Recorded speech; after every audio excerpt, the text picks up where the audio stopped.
According to the latest Credit Bureau monitor, the number of consumers with impaired record increased by 641,000 to 10.64 million.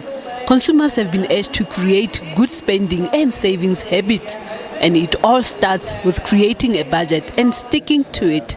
Minimizing your debt is crucial to create financial independence. Consumers are bombarded with offers of credit from different credit providers and retailers.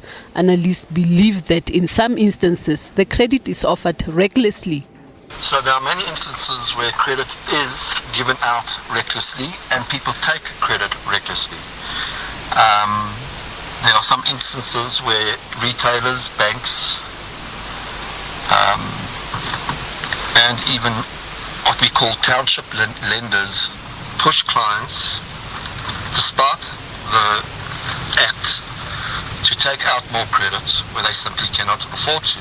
Interest-bearing debt such as credit cards and store cards are likely to reduce your disposable income and erode your ability to save. You could pay interest of up to 24.50% per year to service unsecured debt. Experts have warned consumers against the dangers of using credit to buy essentials such as food and petrol.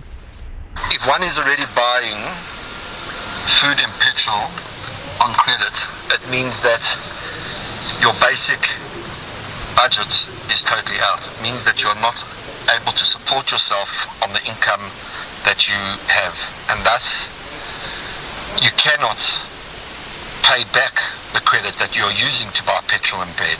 Try and limit your credit to your home loan or car installment, as the interest rate for these items is minimal.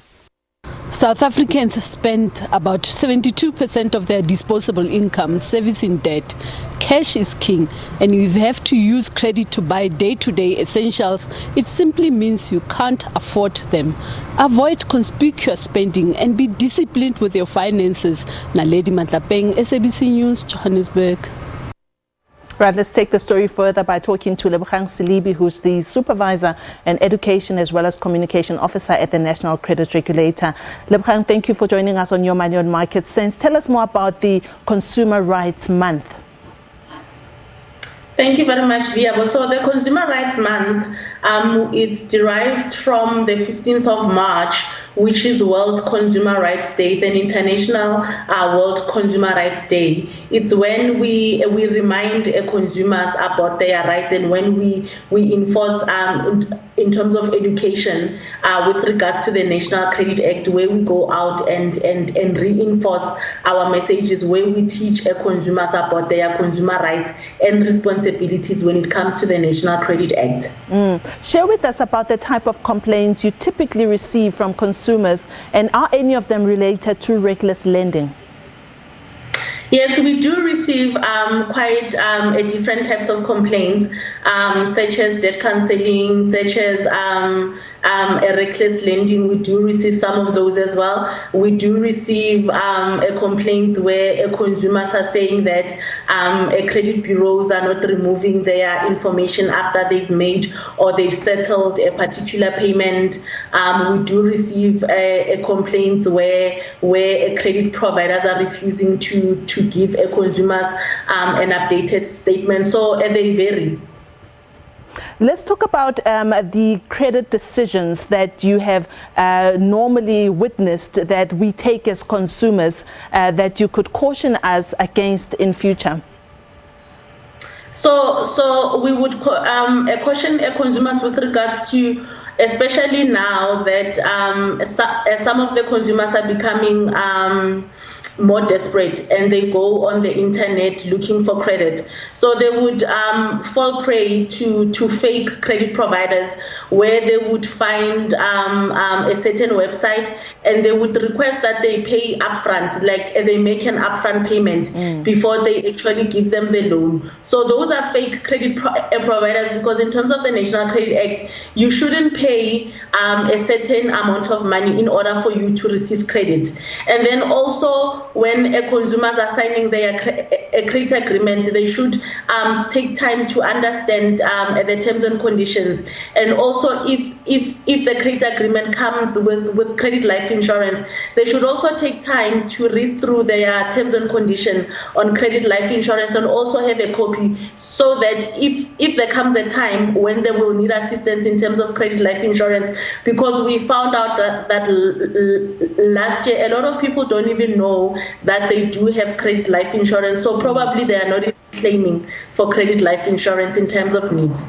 Yeah, Lebogang, we are heading to a long weekend this weekend, particularly, and also we have the Easter coming up. These are typically the times that consumers, would want to spend more because they're staying with their families, and because most times you would not have been paid, and maybe you have a credit card. It's something that you can use to buy food. I know that our reporter Naledi Matlapeng cautions against that a lot. What other pearls of wisdom can you share with us about how one should handle long weekends and spending to entertain family and friends? Yes, I mean, if we all knew that the long weekend was gonna come, so when we did our monthly budgets, obviously we should have budgeted for the long weekend. And if you know that you didn't budget for the long weekend, rather spend what you have budgeted for. And it's true, we caution against consumers using credit for disposables such as food, such as alcohol and entertainment. So rather use credit for items that are big, like the ones that you cannot purchase cash, such as like a car or a home loan. Yeah. So we said let's continue and budget, and if we didn't budget for a long weekend, let's rather not and go and take out a credit. And just lastly, Lebogang, do we still find credit lenders who confiscate or take people's cards and IDs? Is it still a trend? What have you noticed?